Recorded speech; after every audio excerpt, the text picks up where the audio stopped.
Hey Audrey, how are you? I'm well, Heidi. How are you? Doing all right. Was just trying to catch the tail end. My niece has a dance competition today, so Oh, they were able to get in like 2 seconds before this meeting. So I was just watching their dance. oh, that's so cool. Yeah. How old is she? She's 8, so or no, she's 9 now. Gosh, she just turned 9, but yeah, they did a really good job. Oh, that's fun times. Where are they competing? In Atlanta. They drove down yesterday, I think. And yeah, so she was doing a duet with one of her friends, and I think she has a solo and a group competition too. So that's Oh, that's wonderful. My youngest daughter was a dancer, is oh, still a dancer, nice. but she actually majored in dance in college. Oh, there you go. Yeah, that'll be very rare right now. Her goal in life is to become a student, like a dance teacher in a studio. So Yeah, that's where she's heading as of right now. We'll see if anything shifts, but she's only not dancing when she's sleeping. So that's when my daughter her name is Robin, was in high school and she was trying to figure out what she was going to do. And I said, well, you're the happiest when you're dancing. So she went to Very good. Radford and did their dance Oh, program nice. and double majored in psychology. Awesome. Hello, Linda. See, you've joined us. I don't think have we met before, Linda?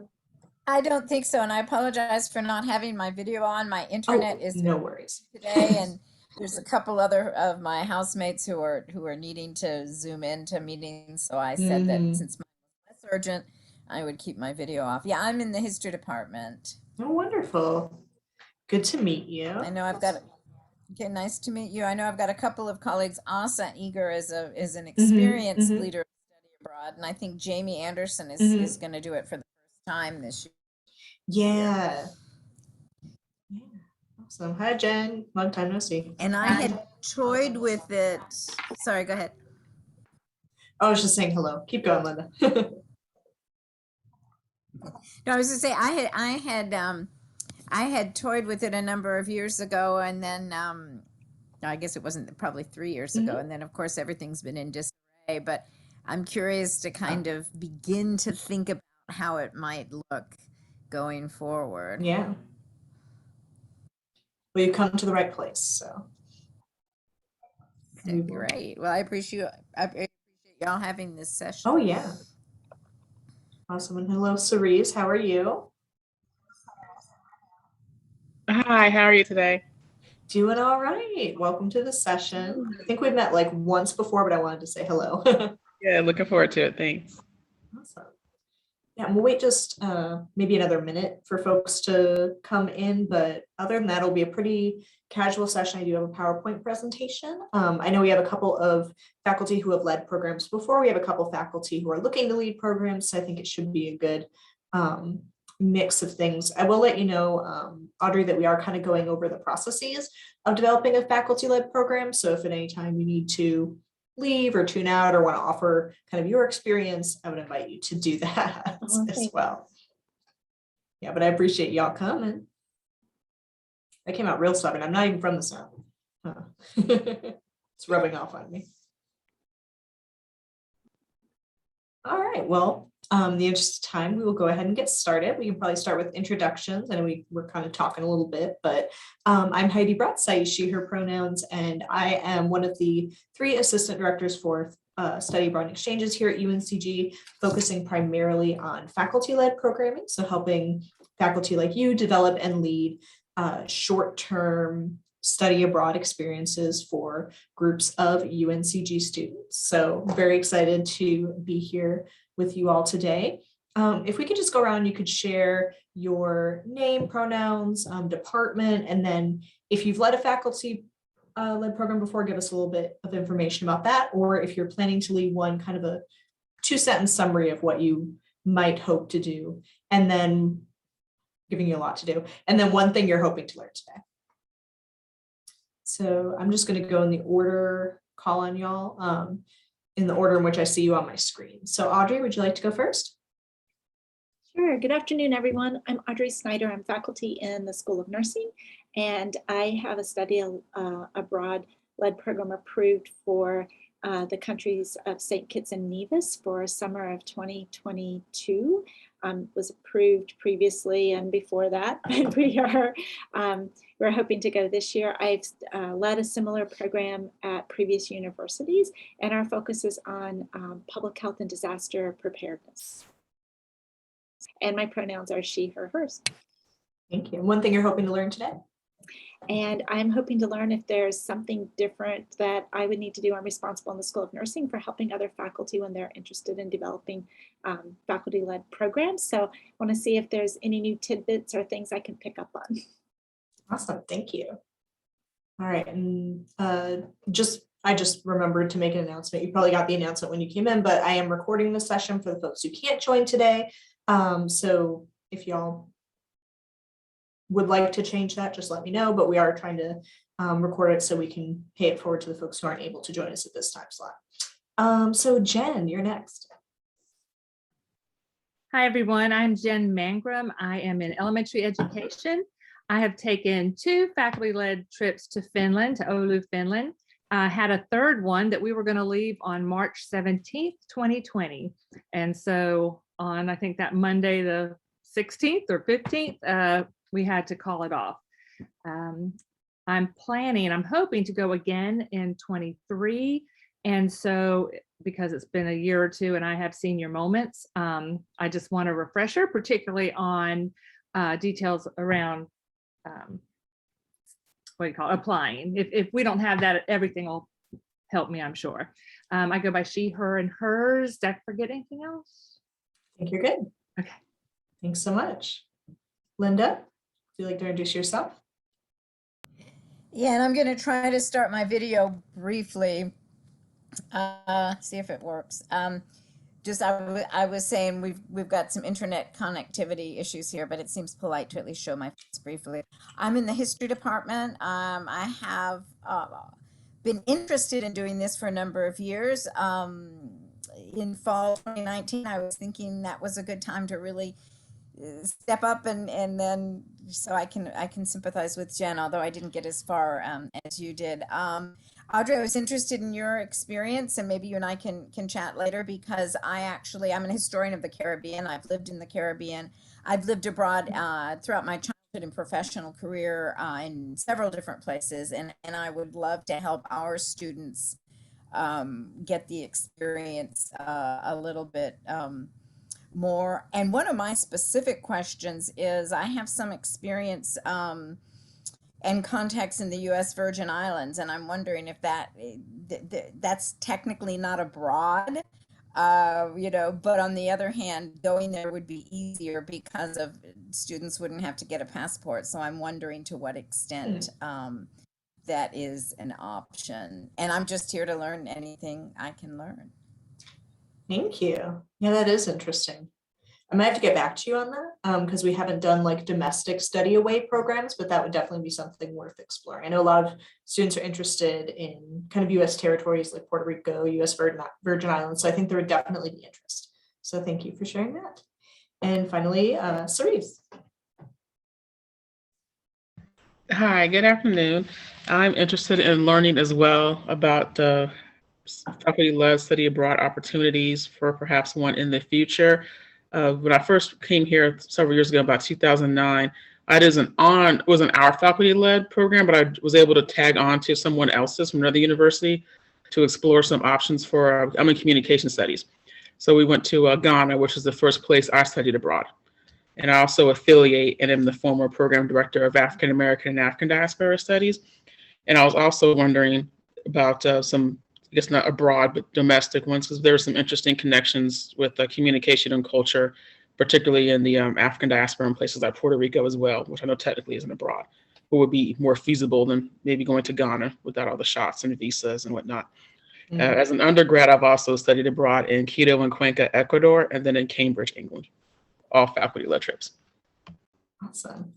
Thank you. Well, it sounds like we have a great variety of experiences in this room. I'm really excited not only to tell you what I know, but to learn from you all and to answer your questions. And definitely keeping those domestic programs on the horizon. I'll make sure to jot down the questions that are specific to those programs and take them back to my team so that we can see what possibilities there might be for support. Because of course, the definition of abroad is like outside of the United States, but having that kind of in between area where it's hopefully we can get some clarity there. So I'm going to go ahead and start my PowerPoint. And since we're a pretty small group, this can be pretty casual, and you can ask questions as we go along. Just either raise your hand or even just unmute yourself and start talking. We can do either of those. So, all right. Can y'all see the PowerPoint? Awesome. Okay. Yeah, so just to get started, who we are as a staff. So you see me, I'm Heidi Bretz, of course, Assistant Director of Study Abroad and Exchanges. And then kind of going up the chain here at the International Program Center, we have Derek Bradley, who's my direct supervisor and champion in kind of our side of things. He is the Associate Director of Study Abroad and Exchange Programs and helps support me with kind of the day-to-day faculty-led information, making sure that the programs are good to go, providing support on some of the tougher issues, although you'll probably be dealing with me the most because I tend to do more of the day-to-day logistics, processing, and helping you to navigate the system of setting up a study abroad and then everything that comes after. And then Denise Bellamy is our Senior Director of Study Abroad and our Senior Director of Study of the International Program Center. So she is Maria's right-hand person, and she is really helpful again with those risk management pieces and helping with agreements, things like that. So she's really the point person for those. And then of course our fearless leader is Dr. Maria Anastasiou, who is the Associate Provost for International Programs. And she again kind of helps with bigger picture issues, funding, and kind of gives us the direction that we head in. So this is just an overview of who we are and showing you our faces, just so you know if you see us around the office, if you see us around campus, that you can say hi. So I mentioned funding. So that's one thing that we get a lot of questions about for faculty-led is what kind of funding is available. For faculty-led, the programs are designed to be self-supporting, which means that the program fees that are paid by the students will pay for all the costs of the program, including your costs as a faculty member. However, when folks are first getting started, it can be a little bit challenging, perhaps, to come up with that funding initially. For the past couple of years, we've been leveraging the Kohler Grant, which is a study abroad or a international education grant that covers a number of different areas, such as building institutional linkages, hosting projects, sending faculty or staff abroad. So we've been able to leverage that to support newer programs. So that would be something that you'd want to talk to Maria about. She is the main contact for Kohler. If you're doing any kind of independent travel to a conference or other type of professional development event that kind of relates back to that, we do have the International Travel Fund as well, if you're interested in those. And that information can be found on our website, which is international.uncg.edu.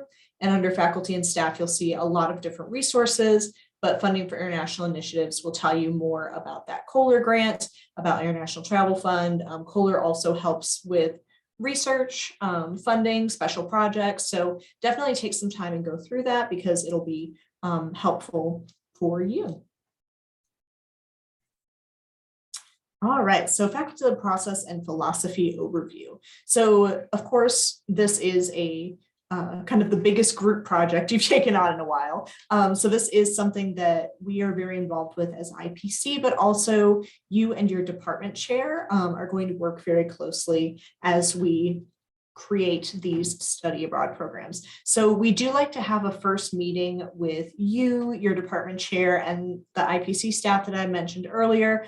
And that's in advance of you submitting your official application. And the reason for that meeting is one, to get to know you, and two, to make sure that everyone's on board with what you're trying to do with implementing your vision, talking about the big picture things like location, funding, risk management and our overall faculty-led portfolio, things of that nature. So we can have those big picture conversations before you really dive too deep into that nitty-gritty of putting together a program proposal. So we do ask that as you're thinking about initiating a study abroad program, that you reach out to us so that we can set up that meeting with you. So at UNCG, a lot of our students are Pell eligible, which means they have high financial need, and a lot of our students are working jobs and they have families and they have lots of other financial commitments in their lives. So we really try to make our programs as cost effective as we can while still maintaining the quality of those programs. Our typical study abroad program, like if you average everything together, ours tend to be about 25 days long, so almost a full month, to bear 6 credits of 6 credits of credit. And that is because that helps students to access financial aid, because they have to be taking a minimum of 6 credits for undergraduate over the summer to be able to be eligible. And then the average cost for our programs is right around $3,800 to $3,900 for those 25 days. So that program fee includes the housing, it includes your cost as instructors, your housing, your meals, your flight, insurance for you and the students, a contingency fund, IPC administration fee for helping to support your program and running things on our end, plus any kind of group meals or accommodations, other things that you would include in the course of your program. That does not include the airfare. And we'll talk a little bit more about that later. But as you can see, we try to keep it fairly affordable for our students so that they're able to access these opportunities. Also, having a little bit lengthier program and one that bears credit helps students who are eligible for scholarships. Usually scholarships for summer are tied to length. The Gilman Scholarship, which is probably our most popular and most successful scholarship that students apply for, is for Pell eligible students, and those usually will get up to $3,000 for a summer. So that'll take care of most of that cost. And they don't have a length requirement, but up until very recently they did. So definitely kind of keeping those things in mind. And I would say the majority of our programs are a little bit longer, so more like 4, 5, 6 weeks. We only have a few programs that are under 3, I would say. And faculty guidelines. So those are things to keep in mind as you are going to prepare your program. So really making sure that you're not marketing the program until it's approved. So you'll be working with us, you'll be working with your department chair. I would also highly recommend pulling in your departmental administrator as you begin this process, because they'll be helping you with a lot of the financial aspects, making payments, things like that. So those are things that you'll want to keep in mind as you're moving forward, creating that buy-in. So other faculty guidelines, 2 faculty members are, or not 2 faculty, but 2 program directors per program. And that is so if one of you gets sick or a student gets sick and one of you has to go to the doctor with that student, the other one can stay with the group and students aren't left alone while they're traveling abroad. So having 2 program directors, that can look a lot of different ways. It can be 2 faculty members. It can be a faculty and a GA. It can be a faculty from here and a faculty from another institution, like Cerise and Audrey have done in the past. It can be you and providers, such as we would do with Jen's program in OLU, or you with a local faculty. But you basically just want to make sure that you have 2 people that are responsible for the students. I feel like I'm forgetting something. In terms of kind of budgetary management, that's where it can get, that's why we're having your buy-in from your departmental administrator is going to be really important.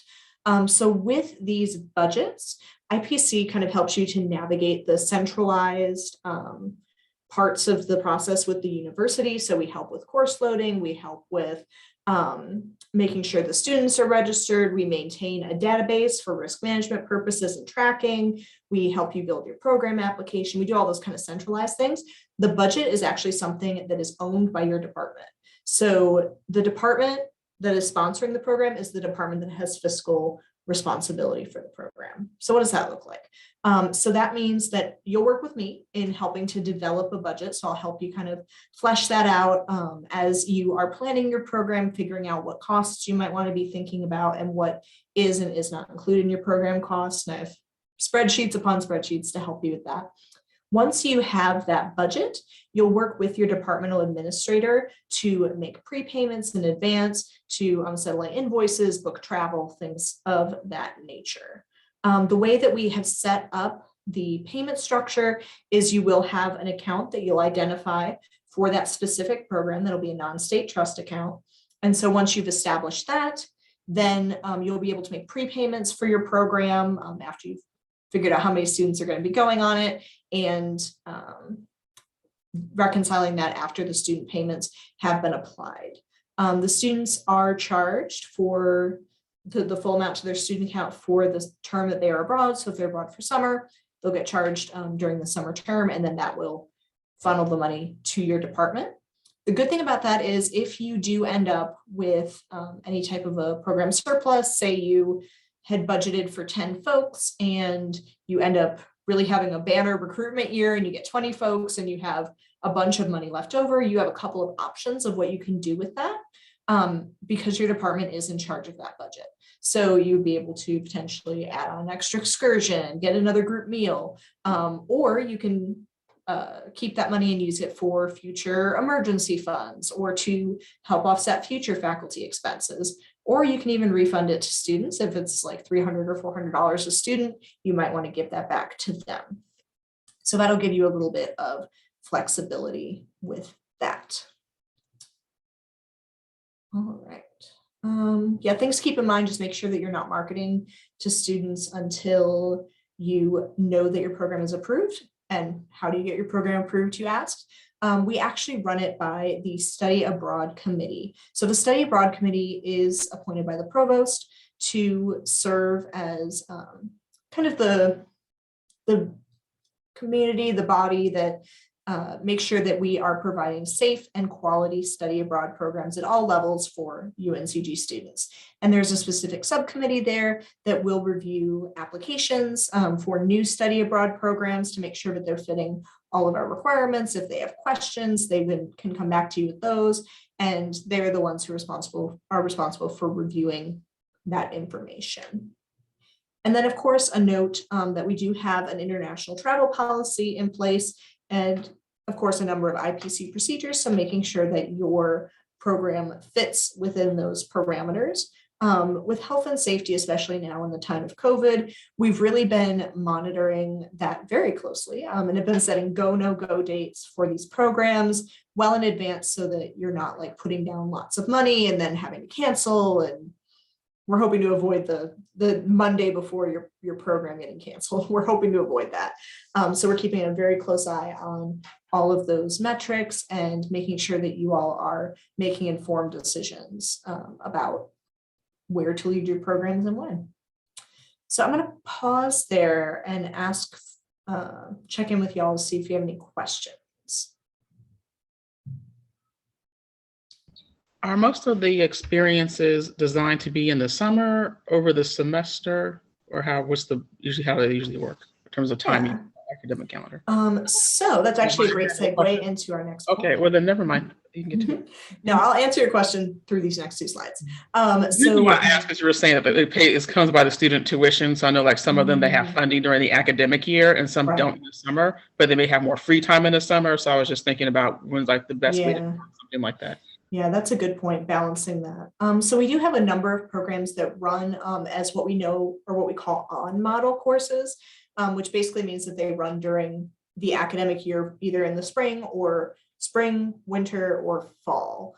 So those are on-model courses. And what that means is that there may be some portion of that program which is here on campus, and then a portion of it which takes place online. So for example, right now, the Experiencing Business in Belgium program, they're having a full semester course, and then they're traveling to Belgium over spring break. And then over the Belgian students' spring break that they're working with, the Belgians are going to come here. So that's a really cool kind of on-model example.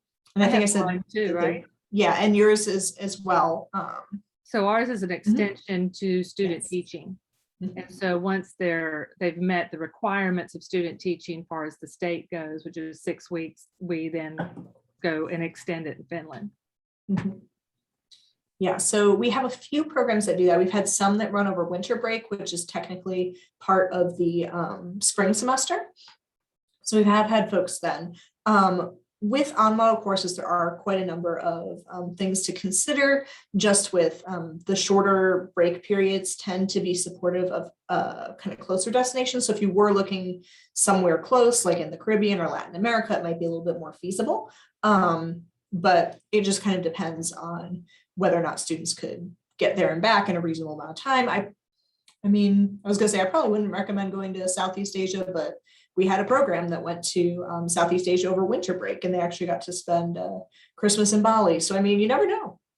So it's kind of up to you to be creative with that. And we can definitely have conversations about what your exact vision is. So most of our programs do take place in the summer. And that's because students tend to have more free time, and you can kind of have big uninterrupted blocks of time. So with the summer programs, those are what we call off-model programs. So the unique thing about those is that they actually don't charge students regular UNCG tuition.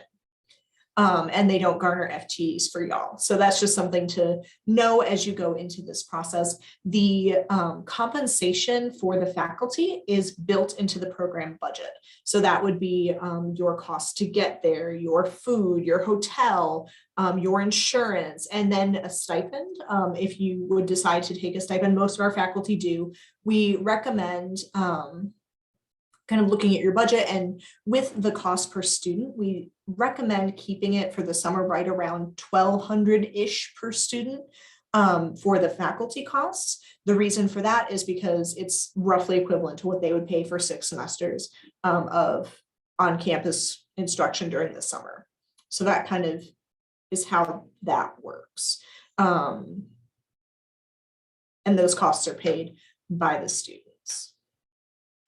So just to give some examples, so we do have a couple of programs here. So for example, we sent a group to MBA in Prague. That one tends to be kind of confined mostly to the spring break period. We also have Cyprus and Medieval Mediterranean, which is more of that full semester with a travel during spring break. And so you can see the costs are $2,000 to $2,700.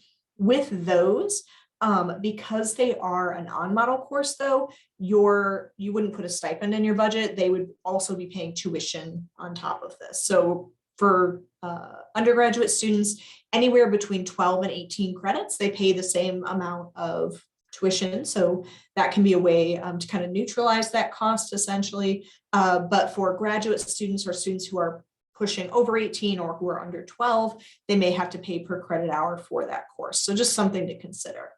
Winter course, again, technically part of spring. We had a geography program that went to Southeast Asia. They actually had kind of an interesting setup because they wanted to do 6 hours of a preparation course, and then the all trip itself ended up being 1 credit hour. And they went over spring break for about 14-ish days, and it was about 2,200. So one note about kind of these different terms, the reason some of them look a little funky, like the winter one did is because for the registrar and financial aid, you have to keep all of your programs within a single term. So you can't do something like having a spring course that like you give the students an incomplete and you run into summer. That's something that we're not allowed to do. And that can jeopardize like the entire university's financial aid. So we try not to do that. So you will want to make sure that your programs, whenever they're taking place, that they're taking place in between graduations. So for example, the winter break program had to leave after graduation. That's when the program had to start, was after, I think it was December 8th or 10th. It had to start after that because it would have technically been in a different term, and that's not allowable. So it would have to start after graduation. Similarly with summer programs, they need to start after spring graduation and end before August graduation. And then because of some financial aid things, you're not allowed to run programs between August graduation and the start of fall semester. So that's why I'm here to help you navigate that. So you don't necessarily have to remember that right at this moment. Just know that there are some times that are supportive of faculty led and times that are a little less supportive. And then just for the summer, we have a bunch of different kinds of programs. We have a language school that goes to summer in Spain. They're about 5 weeks, $3,800 to like $4,500. It kind of depends. It's been ticking up a little bit in recent years, just because everything's getting a little bit more expensive in price. And they stay with host families, and they have their program there with 2 full faculty members. There is the field school in Kea that's been running for a long time. Joanne Murphy's program, 6 credit hours, usually between 6 and 8 weeks over the summer, and $4,300 for that experience, which actually I think includes almost all their meals. So that's a pretty good deal. Then UNCG in Rome runs every other year. Again, 6 credit hours, 4 weeks in Rome. That's about 4,000 again. So you can see these programs all kind of have the same sort of format and structure. Of course, we have some that are a little bit shorter, some that are a little bit longer, but it really, that's kind of what our typical profile looks like. Did that answer your question, Cerise? Yes, it did. Thank you. Awesome. And then just some best practices. So we'll talk a little bit more about deadlines in just a second, but this is something that is a pretty big undertaking, and we want to set you up in the best way possible to be able to have these programs run and run successfully, hopefully the first time. So we do require about a 15 to 18 month lead time. That sounds like a lot, but I assure you there's a reason that we ask for this. So with the first time your program is running, of course, you're going to have to kind of build everything from scratch. You're going to have to find your partners, your accommodations, your transit folks. So all of that takes time. And then once you have kind of gotten the ball rolling on that, there's the meeting with the department head and the faculty, or department head and IPC, to get everybody on the same page, explore some of those bigger picture issues, look for funding, and getting that initiated. Then there's the approval process, which usually takes probably 2 weeks to a month, depending on how responsive faculty are being to their emails. And so once you've gotten that all figured out, it's the summer. So basically getting you prepared to hit the ground running marketing in the summer and into the fall. And that will set you up to have a good recruitment season, to get students to apply for your program, and to know who's going on your program before you have to start making those non-recoverable payments. So we usually have the deadline for our faculty-led summer programs set at December 1. Again, it seems early, but there's a reason behind all of it. So that gives you a time to review the applications, to let folks know before spring break, and then, or spring break, winter break. Have the seasons right in my head. Okay, before winter break, they can go home, they can talk to their families about funding, they can explore their options, and then you would have a good idea by January of who is committed to your program, and then you could start making those non-recoverable costs, non-recoverable payments for reservations, tickets, flights, things like that, and you would be confident in who is coming with you on your program. So that's kind of why we have set it up the way we do. And then of course you'll do preparations, pre-departure meetings with your students. Usually faculty do between 2 and 3 over the course of the spring semester, and then that sets you up to travel in the summer. So that is why we have that little bit of a lengthy lead time. Once you have gotten your program up and started, then that time reduces to more like 10 months, and you'll apply for in September of the year prior to when you would be traveling abroad for a summer program, for example. So that's why we have that set up that way. 6 credits, we do encourage you to travel during the first half of the summer. Again, that's tied back into financial aid. With students, they do have to take 6 credits over the course of the entire summer. So if you're offering a program that's 3 credits, it's nice to be able to offer that early in the summer, and then they can go on and get an additional 3 credits in summer 2. That way they can fulfill their financial aid requirements. And then for any reason, if you're offering a 6 credit program, a student doesn't do well, they may have an opportunity to take a different course and make that up so they don't jeopardize their financial aid. So that's why we have that. Diverse course offerings for broader student appeal. So we have quite an extensive portfolio of faculty-led programs. This year, we're looking to run 16 in the summer. So we have a lot of different programs that are competing for a lot of different students. So what we really try to do is work with our faculty to identify programs that are going to be interesting to students and that aren't going to be in direct competition with each other. I can tell you the times that like we have 3 programs running at once in Costa Rica, all of them see a little bit of a drop in recruitment because they have like all the same students who are interested in Costa Rica and they're trying to differentiate themselves for those students. That being said, the Costa Rican Sea Turtles program is extremely different from the one that is a Spanish language immersion program. So again, kind of taking that with a grain of salt, but we can help you with figuring out how your program fits in the portfolio and how you might want to market yourself to appeal to different student demographics, capitalizing on locations and connections that you already have around the world to really offer students a course that's going to be a really good fit for them. Again, we usually find our programs being right around that 4-week mark. Again, that's kind of a pretty typical timeline for external funding. So the longer actually can sometimes be the better because students can have access to more funding probabilities. So IPC does have a little bit of funding that we can put towards summer programs. It tends to be more in like the $150 to $200 range. So it's a little bit smaller. Honors College, if you are thinking of appealing to that demographic of students who are required to study abroad, they do have a 4-week minimum, and they're even pushing for like a 6-week minimum. They really like folks to spend a lot of time abroad, but to qualify for the funding, you have to meet those kind of length requirements for them. So that can help your students as well. Again, 2 program directors, that can look like 2 faculty GA, faculty provider, just kind of depends. I have mentioned program providers a couple of times so far. We find a lot of our folks that lead programs abroad at UNCG tend not to work with providers because they have existing relationships with countries, or they leverage, like Jen's program does, our relationships with the programs we send students to on exchange. So like the University of Oulu, University College Dublin is another popular one, Shanghai Normal University. So that's the model we tend to see.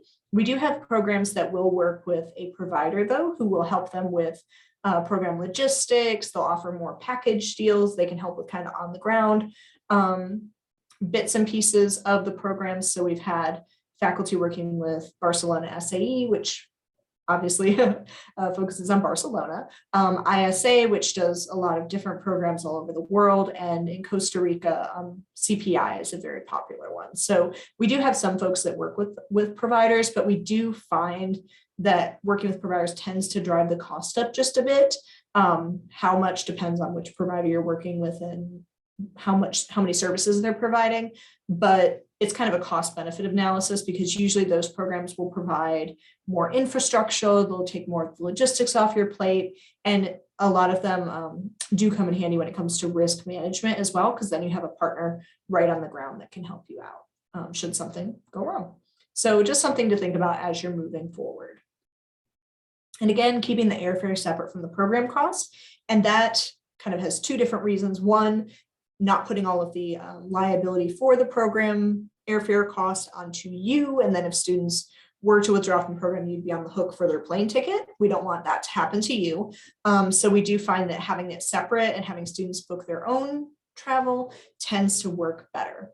Also, in non-COVID times, we do permit students to travel outside of the program location, like either before or after. With COVID, we're restricting their travel to after the program so that they don't end up like going to Switzerland and getting stuck and not being able to get to their final destination. So after the program, students sometimes like to travel. They like to stay in the area or go to kind of a third location. And those change fees can be really tricky to handle with big groups. So that is another reason that we have them purchase that independently. Plus, if they want to use like flight points, or if they have someone who works for an airline, or they are leaving from a different city, say they go home to New York in the summer, then that would be make a lot more sense for them to leave from a New York airport than Greensboro. So that's why we typically tend to separate it. And again, I know I've said it probably 3 or 4 times already, but don't mark it until it's approved. That protects both you and the university and the students' hearts from breaking, of course. But anything that you put in writing is considered a binding contract by the NC kind of legal system. So if you put like, oh, we're going to South Africa and we're going to go shark cage diving, and it's going to be $3.50 for you to go, and things change. Obviously, it's not going to cost that little to go to South Africa. Someone could potentially bring that to you and say, hey, you told me this was what I was signing up for, and then it explodes and we're on the news and everything. So we are trying to protect you from that. So once you are approved by the faculty-led program subcommittee and you've gotten the go-ahead, then we ask that you put our disclaimer on absolutely everything that is printed or text of any kind. And that is that we reserve the right to cancel or alter the program format or to change costs in case of conditions beyond our control. And again, that protects you, that protects the university, and it gives the students, it sets the expectations for that. All right, pausing again for questions.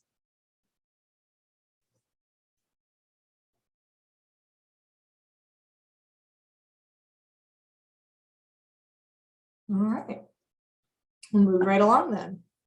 So again, this is a team effort between our office and you and your department. So just to kind of give you a review of what each of us are responsible for. So of course, you all are going to be the brains behind the outfit, the program developers, really kind of figuring out what you want to do, how you want to do it, where you want to go, how it ties into your curriculum. Advertising for the program, we do help with that a little bit, but of course, you know your students best. So we give you the application and then you'll work with the folks that you know, listservs, things like that, to promote to your students. Recruiting those students and making those decisions is something that you will do as a faculty member, so you know who you want on your program. Documenting your travel, TRVs, and all that really fun stuff you get to do when you travel abroad. Of course, grading, maintaining files, ensuring registration, answering student questions. Doing some of those logistical things like arranging and paying for housing, meals, excursions, classroom space. That'll be done in concert with your departmental administrator. So go ahead and start making friends with them. If you're not already friends with them now, they will be very helpful as you move through this process. Getting the course itself approved and on the books is something that we would ask you to do. Doing pre-departure and on-site orientations will come help with those. The pre-departure, I don't get to come to all your on-sites, unfortunately, but giving students kind of the lay of the land before they go, what they need to know, and then once they get there, orienting them to where they are and what they should be doing, what they should not be doing in that location. Of course, a joint role is monitoring risks, making sure that you're keeping an eye on what's going on in your location, and of course, us keeping each other informed if there's anything that we would need to know about. On-site advising, talking to students while they're there, making sure that they are getting all their questions answered. And of course, being the primary contact for on-site emergencies. You are there with your students, and the capacity of a program director goes outside the classroom too. So that's something that as a program director, you should be prepared for, is there are going to be kind of extracurricular duties that you'll have, and handling emergencies is one of those. So making sure that you're available and that you have, will help you have the tools you need to respond to those emergencies, but making sure that you're prepared to deal with some of the most common things that happen. Every year somebody loses a passport, every year somebody loses their luggage. Hopefully we won't get too many people who get sick, but like it always happens. So just being prepared for some of those more, we call them quote unquote routine emergencies, and being prepared to respond to those, of course, with IPC support, which goes to debriefing the department and IPC, letting us know how it went, what you would change, what you wouldn't change, what you need more information or support on. Communication is key. And then of course, just reminding you that departments do ultimately have fiscal responsibility for the programs. So having your departments buy in on that is very important. So what does IPC do? So we are going to be supporting you throughout this entire process. We will help you develop your plans and budget. We're happy to suggest things that have worked for other faculty in the past to give you resources and examples. We will assist you in developing a program promotional strategy. So talking again about things that have worked, places you might want to tap into, ways you might want to approach things, things like that. We can offer assistance in maximizing intercultural experience. I know I am trained in the intercultural development inventory, which is kind of a intercultural competency assessment that can help folks to figure out how they're responding to difference and how to have more effective and appropriate intercultural reactions. So we can talk about that. We have plenty of like loads and loads of activities and different things that can help enhance the intercultural experience. So if you have any questions, we're happy to share that information. We will be in charge of doing a lot of the receiving of program payments. So loading those costs to the students' accounts, making sure that they're registered in the courses properly, and making sure it's all set up so that the funding gets to your department for you to be able to reconcile all of your payments. Excuse me. We develop an online application for you on our website, studyabroad.uncg.edu, and help you to develop that, both kind of the outward facing marketing side of things, and then the backside processing and application questions, things like that. We do also a check for any outstanding conduct violations that students may have. So we run your applicant list by the Office of Student Rights and Responsibilities, make sure there isn't anything outstanding that you should know about before accepting students to your program. With COVID, we have also been doing vaccine checks for students. As of September 15th, we are requiring all participants, including faculty and students, to be fully vaccinated, either the 1-dose J&J or the 2-shot Pfizer Moderna before they travel abroad. And that's kind of our baseline requirement. Other countries may require different things. I know the EU is looking to institute like a 270-day vaccination window. So there may be other considerations for a particular location. I know, Serge, you mentioned kind of other shots like yellow fever or dengue. I don't think there's a shot for dengue, but like malaria pills, things like that. So we will make sure that your students have a vaccination record on file so that they are meeting that requirement. We will assist with contract review. So as you're moving through the program development process, if you find you need to sign a contract for housing or for classroom space or anything else like that, we can assist with the contract review by UNCG Legal and then signature at the level of the provost. Any contracts that are for an international experience, anything that's going on abroad, they do need to be signed at the level of the provost, not by your department chair, so we will help you do that. And then we load the course section. I need to update that. We actually don't work with UNCG Online. I do it all myself. So we load the course sections, and that is to make sure that all the fees and everything are coded properly so that, again, the money goes where it needs to go once the students are registered, which we also do. So we can help you with pre-departure orientations. We'll come in and usually do a health and safety session, giving students information that they'll need to stay safe and healthy abroad. We help enroll you in GeoBlue International Health Insurance, which covers everything from sprained ankles to medical and political evacuation for you and your students. And of course, ensure proper liaison with the Study Abroad Committee, which again is the university-wide committee appointed by the provost to ensure the quality of the university study abroad programs and again provide that program review. All right. Other questions?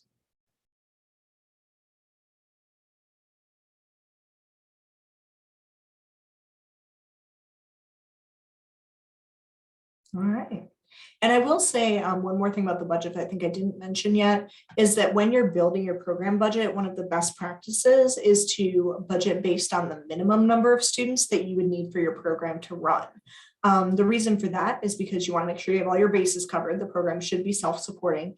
And then also knowing like what your your break-off point is. So if you are recruiting and say you have a minimum of 10 students and you only recruit 9, then that kind of gives you a helpful tool in making those go, no go decisions for your program.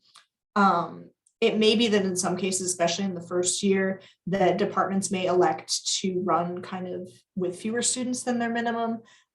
If the program is like kind of a strategic initiative of the department, they may choose to put some funding towards it. But basically that minimum is going to be the absolute like kind of floor of how many students you would need to run your program. So that's where I would base your budget. But then we also ask you for an optimum and a maximum number of students in our budget sheet. So optimum is how many students would be ideal for your program. So 15 students, awesome. You can get them into restaurants, you can make them, they can have them sit on a bus, like if it's small enough to facilitate conversation, like 15, perfect. We also ask for that maximum because what if you over recruit and you get like 50 students? Because those type of things, when you start to get to upper limit, maybe you have to hire a second bus. Maybe you have to find more locations. Maybe you have to add additional program directors to help manage your workload. So just keeping in mind that there kind of is an upper limit to what's good for a faculty-led program. What that will be will depend on your program. So for example, like Summer in Spain, they can take up to like 50 students. I've seen them take up to 50 students, but that may not work for your internship in Finland. 50 might be just completely unmanageable. So maybe setting the maximum at 10 might be better. So just keeping that in mind. And again, that's something that will help you through as you're developing your program. Deadlines. So if you are developing a brand new program, never run before, you're going to want to budget about 15 to 18 months prior. So if you're planning on running a program in spring of, what would it be now? See, this is where you have to do the mental math. In 2024, then you would have your application due on September 1st of 2022. It sounds like a lot of time beforehand, but if you think about it, it's basically a year and a couple months. So that would be for September 1. For summer, we do ask for your program by March 15th. That gives our student or our committee time to review and get back to you before the end of the school year and exams hit. Fall break, February 1, winter break, again, September 1 for a new program. That's the year before the program. So once you have your program established, then it switches to our renewal deadlines. So those again are a little bit more like a year-ish in advance because you already have all the infrastructure in place. It's basically just making sure all the dates and times and locations are still good to go, and then marketing to your students. So spring, April 1, summer, September 1, fall break, November 1, winter break, February 1. All right, so other questions? Let me see, I missed a chat.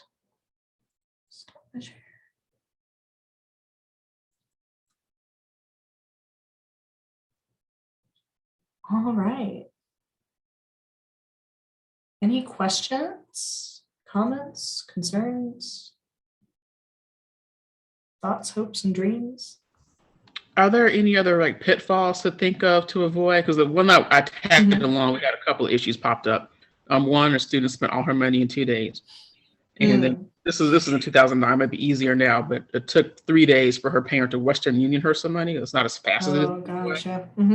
And then one of the other things we ran into was we did have somebody lose a passport.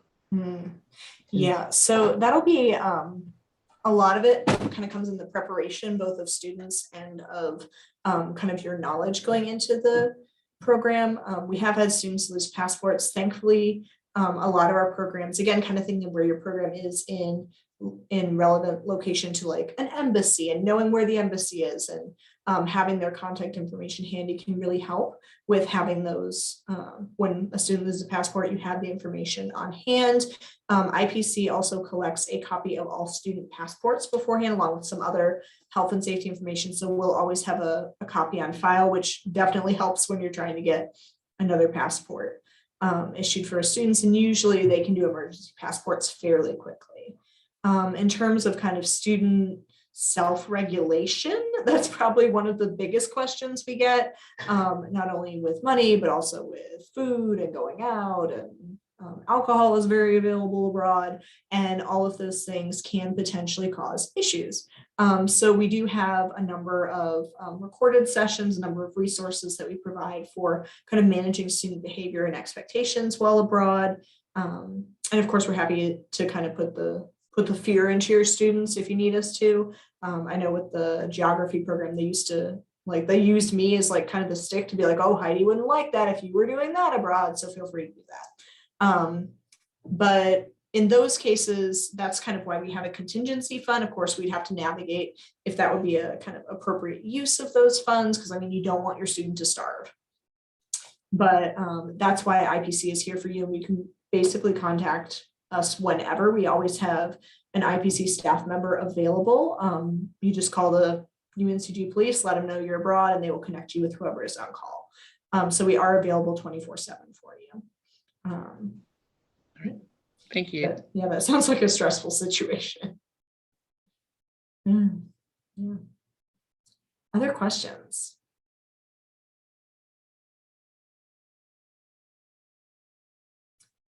Yes, Linda.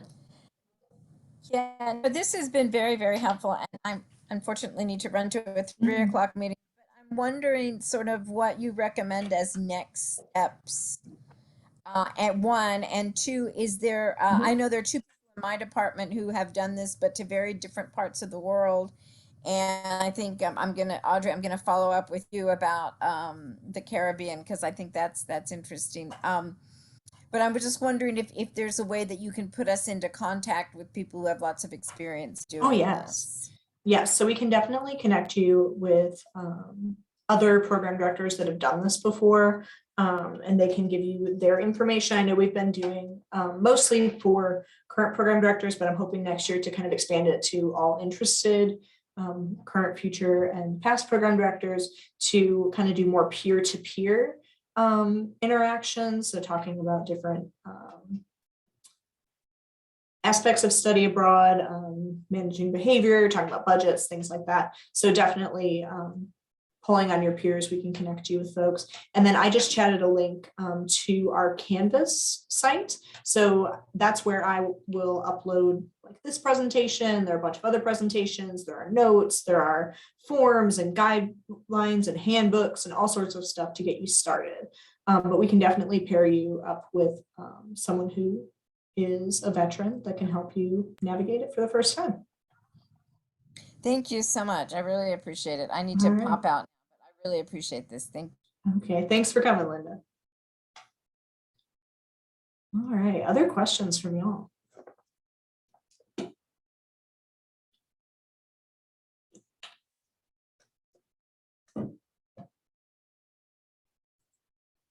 All right. Let's see. So I have some additional resources, and I'll share this slideshow so that you all have it, but try to find my share screen up in a minute. Okay, yes, so some resources, international travel policy will give you some more information on kind of what UNCG views as health and safety, student, faculty, and staff travel. And then Lead a Group Abroad is more of the like faculty-led information that you'll need to get started. It gives you deadlines, it has some FAQs, it gives you links. So that'd be a good place to get started. And then of course, the faculty-led program director's Canvas course. Cerise, I will add you and Linda to that Canvas course so that you can access it. And then faculty resources, again, available on our website. U.S. Department of State, always a helpful resource. And then GeoBlue Insurance, which is the insurance that you'll be enrolled in. They have a lot of really good information, health and safety reports and doctors' offices and medication lists and things like that. So they will, that'll be a helpful resource to have as well. So again, I'll send this out. See, I haven't checked. Had to run. Okay, cool. All right, well, I think that pretty much wraps up my portion of things.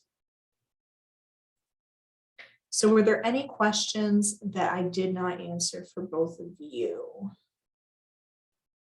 Show you the website real quick.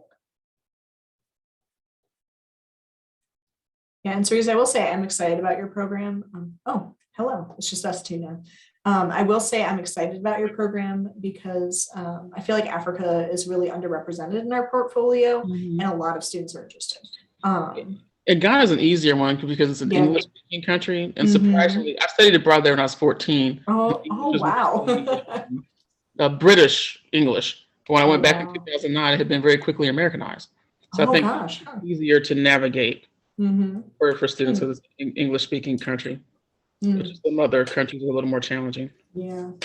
Yeah. And I know that I'm not sure how current it is, but I know in the past we have been affiliated with the University of Ghana, I want to say. Okay. So that might also be a partnership or a relationship that we can tap into. And I think Denise, do you know Denise Bellamy? I've seen her. I don't know if we actually met, but I've seen her in those group meetings. But she actually studied abroad in Ghana too. So yeah, so I'm sure she has some ideas as well, as not only because of her personal experience, but also because she manages all of our international partnerships. So that would be something really interesting to look at. And I know there was a push for a Ethiopia and Tanzania program, but this year was not the year to be traveling to Ethiopia. Yeah, I've heard about that one. I'm excited to see how that develops. Yeah, I'm hoping it can run in the coming years, because it was a really interesting program. It's just like it was right when like the Tigray region was kicking off, and it just And I also have a couple in Jamaica was doing a Fulbright there. So that maybe it's cheaper, and it's easier to navigate. Right. Then Puerto Rico will be fun, but I realize it's not a different country, but that's easier to get to as well. You don't need a passport.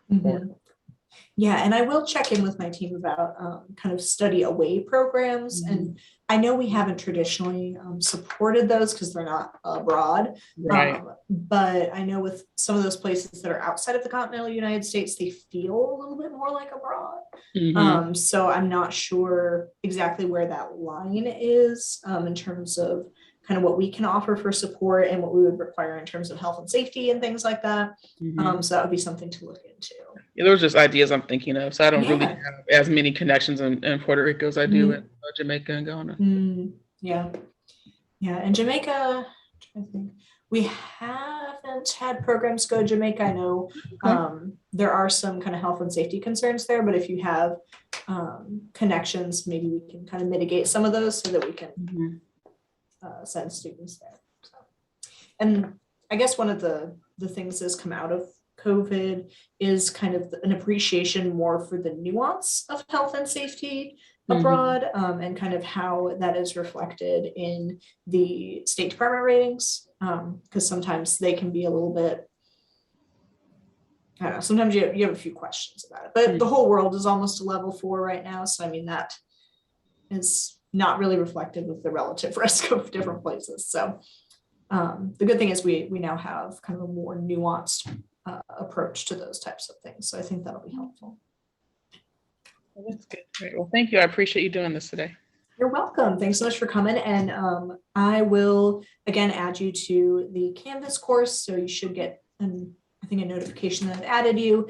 And that's where you'll find like all the handbooks and guidelines, materials, things like that. If you want to do a one-on-one meeting, just reach out to me via email and we can get started. I am heading into the kind of busy season for faculty led, but also that includes new programs. So if you're thinking of like summer 2023, March 15th would be your deadline. Or if you're planning to do kind of a winter or summer, that would be September. Okay, that sounds good. I've only been in the summertime. Awesome. All right. Well, thank you again. You're welcome. Have a great day. You too. Thanks. Bye-bye.